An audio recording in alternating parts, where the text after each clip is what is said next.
The movie opens with Simon arriving at a restaurant for a job interview. The manager reviews his CV and questions a 10-year employment gap. Simon hesitantly says he was in the hospital for a medical condition, but the manager notices scars on his wrists, her expression shifting. Simon suddenly hears static in his head, followed by a voice mocking him as a failure who can never get a job. When Simon tells it to stop, the voice insists the only escape is ending his life, something he already failed to do. Snapping back to reality, Simon now sees the manager as a disheveled, half-dressed man. Panicked, he blurts out nonsense, and the vision vanishes. The manager, unsettled, politely ends the interview. At a campus cafeteria, Ed, a middle-aged man, catches a kid stealing food. Claiming to be security, he confronts him, but when the boy ignores him, Ed sprays sanitizer in his eyes and handcuffs him. At the security office, Chief Jeremy explodes with anger. It turns out Ed doesn't work there anymore and is just clinging to his old authority. Jeremy forces him to release the boy and warns that next time he'll call the real police. Later, Simon and Ed, who are neighbors, return home. Simon lives with his sister Deedee, a college student who studies by day and works nights to support them. She asks about his interview, but he avoids the question. Their financial struggles are clear, explaining Simon's desperate job hunt. Ed, meanwhile, lives completely alone with no family. The next morning, Simon goes for a health checkup and asks if anything can be done about his spasms. The doctor assures him they're just side effects of his medication, then asks if Simon has had hallucinations or episodes of confused speech. Simon lies and says no. On his way home, Simon sees a masked thug slap a woman and force her into a van. Realizing it's a kidnapping, he ignores the voice in his head calling him a failure and runs toward the van. He's too late to stop it but manages to catch the license plate. Meanwhile, Ed is at home when Simon shows up, frantic and asking for a ride to the police station. Ed mocks him as crazy and slams the door, forcing Simon to walk there alone. The voice in his head grows louder and he starts hallucinating from exhaustion, but he pushes on until he arrives.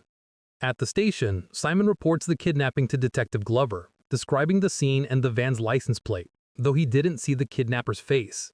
Glover assures him the case will be taken seriously, but quietly runs a background check discovering Simon's history of mental illness, hospitalizations, and self-harm. Later that night, Simon takes his pills and gets ready for bed, paranoid enough to check his closet. The voice taunts him, saying the detective will never take him seriously. Simon calls Glover to ask if the girl has been found, but she lies that the license plate traced to a car in another city. Furious, Simon realizes she knows about his medical history and is dismissing him. When Glover presses for more details, Simon, convinced she won't help, angrily hangs up. The next morning, Ed is gambling online and loses a large sum of money. Things get worse when Simon shows up again, insisting the kidnapped girl needs urgent help since the police won't act. At first, Ed dismisses him as delusional, but when Simon says he needs help from a cop like Ed, Ed's ego swells and he decides to listen. Inside, Simon stumbles over his words before explaining he gets that way when too excited. Once calm, he describes what he saw in the alley. Wanting to impress, Ed pulls up a shady website to run the license plate, explaining that cops usually check exact numbers while he'll try variations since letters can look like numbers. But the site requires a paid subscription, which he can't afford. So Ed moves to plan B. Using his fake badge, he takes Simon to the Department of Vehicles. Pretending to be the college's security director, he asks a staff member to run the plate. She refuses, saying she can't give that information to a guard. Ed angrily insists he's not a guard, but she doesn't budge. Meanwhile, Simon grows restless as the voice in his head says the girl might already be dead. Losing control, he smashes the staff's phone and screams for help.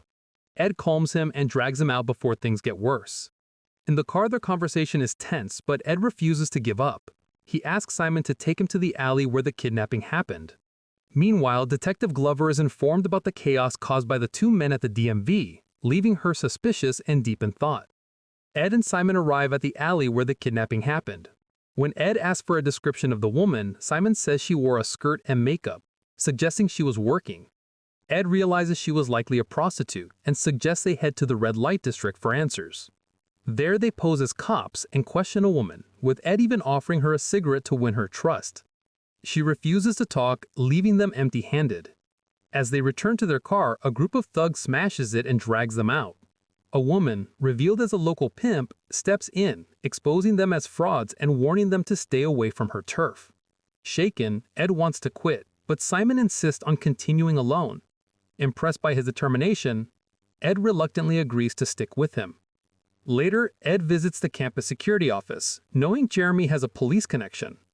Jeremy refuses to help until Ed promises never to return, after which he agrees just to be rid of him. With the plate data in hand, Ed and Simon regroup at a diner. Ed explains that 3 variations are registered locally, none to a van. The plate must be stolen, meaning they'll need to check all 3 vehicles in person to see which one is missing. Simon and Ed visit the first registered owner, posing as cops. The man explains his vehicle was totaled months ago and sent to a junkyard, even handing him the receipt. Using the address, they meet the junkyard owner, Kurt, who confirms he towed the car there but doesn't know its current state. He allows them to search. The junkyard is massive, but after some digging, they find the wrecked vehicle with its license plate missing. The kidnappers must have stolen the plate for illegal use, leaving Simon and Ed with no leads. Suddenly, Simon hears the girl screaming from inside a car headed for demolition and begs Kurt to stop the machine. When he checks, there's no one inside. It was another hallucination. The voice taunts him again, revealed to be his abusive dead father. Ed notices Simon's distress, but accepts his claim that he's fine. That night, Ed is at home preparing for bed, while Simon, restless, goes to the kitchen for water. To his horror, he sees an intruder viciously beating Ed. Simon rushes over, finding him holding Ed at gunpoint and demanding to know why he's been looking for him. It's revealed the intruder is the kidnapper, now desperate to locate his missing accomplice. As Ed is threatened, Simon quietly sneaks inside. Simon distracts the intruder by throwing a ball, giving Ed the chance to stab him in the leg with a pen while Simon grabs the gun. The man warns that they can kill him, but the girl will never be found, but Simon impulsively shoots him in the face. Traumatized, he hears the voice in his head blaming him, until the intruder's phone starts ringing. Simon helps the wounded Ed to his car and rushes to his sister Deedee's salon. Shocked by their condition, Deedee listens as Simon explains they were attacked. Since she's studying nursing, he begs him to treat Ed's wound. She instructs Simon to apply pressure while she quickly handles a customer, but the woman notices blood on her hands and flees in fear. Deedee then gathers her supplies and stitches Ed's wound to stop the bleeding. Meanwhile, neighbors report the gunshot and police arrive at Ed's house, discovering the intruder's corpse. They begin searching for Simon and Ed, who were seen leaving together. Back at the salon, Deedee finishes treating Ed. After hearing the full story, she urges Simon to call the police, but he refuses, convinced they won't believe him. Suddenly, there's a knock. It's the police. Determined to save the kidnapped girl, Simon and Ed ask Deedee to stall them.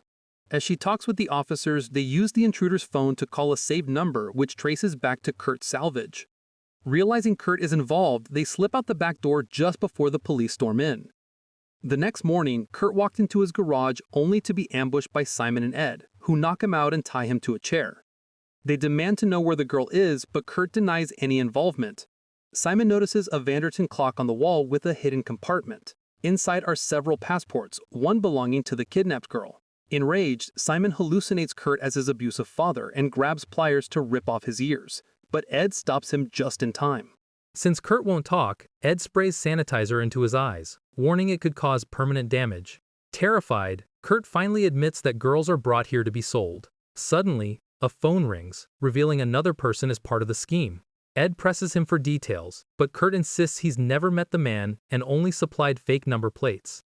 Still suspicious, Ed pushes harder, and Kurt, desperate to save his eyesight, confesses he once delivered a package to the man's house. He gives them the address and begs them not to call the police. Ed calls the cops anyway before leaving with Simon to track down the third kidnapper. Meanwhile, Detective Glover and her team raid the junkyard and catch Kurt red-handed with the stolen passports. As Simon and Ed approach the house, Simon is struck by another vision of his dead father, nearly spiraling into a breakdown. Before he loses control, Ed clicks his pen repeatedly, snapping him back to reality. Realizing its effect, Ed hands Simon the pen, telling him to use it whenever his mind starts slipping. They break into the house and search every corner, uncovering documents about kidnapped girls. Suddenly, Simon hears noises upstairs. They rush to check, but the rooms are empty, the suspects are already gone. Defeated, they collapse onto the couch, trying to process it all. Then, a woman appears at the top of the stairs, clutching an axe. Startled, Ed points his fake gun, but she flees without confrontation. The two realize she must be the kidnapper's mother. Checking the closet upstairs, they discover a hidden compartment, which Ed forces open with a pen. Inside, they finally find the missing girl, terrified but alive. As they step out with her, police surround the house and immediately arrest them. Detective Glover, however, acknowledges Simon's courage and quietly congratulates him. The film closes with Ed and Simon sharing a smile, locking eyes, something Simon had struggled with before. If you enjoyed this video, don't be shy to hit the like button, and if you disliked it, hit the dislike button twice, just to be sure. It would be best if you watched the whole movie. Thank you very much for watching. Please subscribe for more videos like this.